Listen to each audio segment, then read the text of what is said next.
Hello, friends.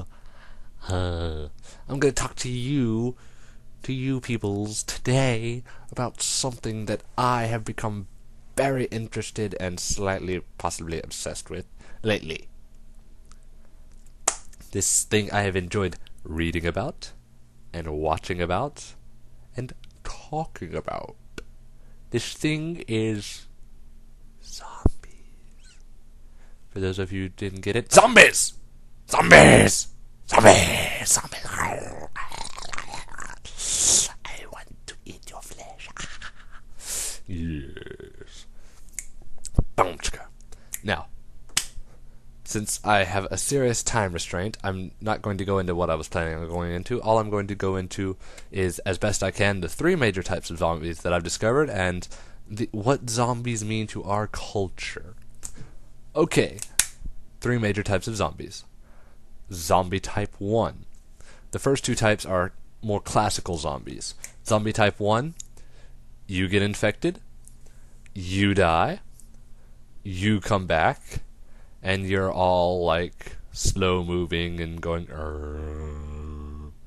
That is seen in things such as the Living Dead series, and though they moved a little bit faster, the Resident Evil movie. I've only unfortunately seen the first one. I've been meaning to see the second and third, but I've only seen the first one so far. The second type of zombie is still a classical slow moving zombie, but what it is, instead of the virus or whatever may cause the zombiness killing you then bringing you back, what it does is it just brings you back from being dead.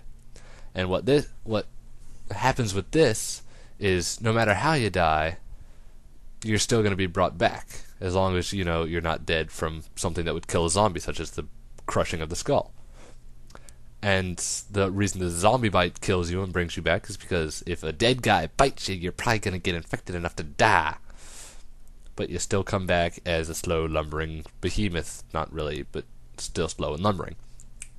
The third type of zombie, which is the less classical zombie, but is actually showing up in several other types of things. Oh, forgot to mention, that second type of zombie shows up in Walking Dead comic book series.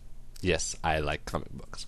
The third type of zombie, which has shown up more recently in movies such as 28 Days Later, video games such as Resident Evil 5, supposedly, and comic books such as Black Gas 2. And it is that the virus doesn't actually kill you or bring you back. There is no death involved. What it does is it simply shuts down everything in your brain that makes you human, makes you have a conscience, and you just become completely uninhibited and start killing and eating crazily and then infecting other people. And while that some may not actually consider that a zombie, I do, because it still takes away your humanity. And that's kind of what the zombie purpose was. It might not involve the death, but it's close enough. Now, what zombies mean to our culture is basically they symbolize, that's the word, symbolize and personify death itself. Because you get bitten, or in like 28 Days Later, you get a drop of blood in your eye, you die, or just simply become not human anymore.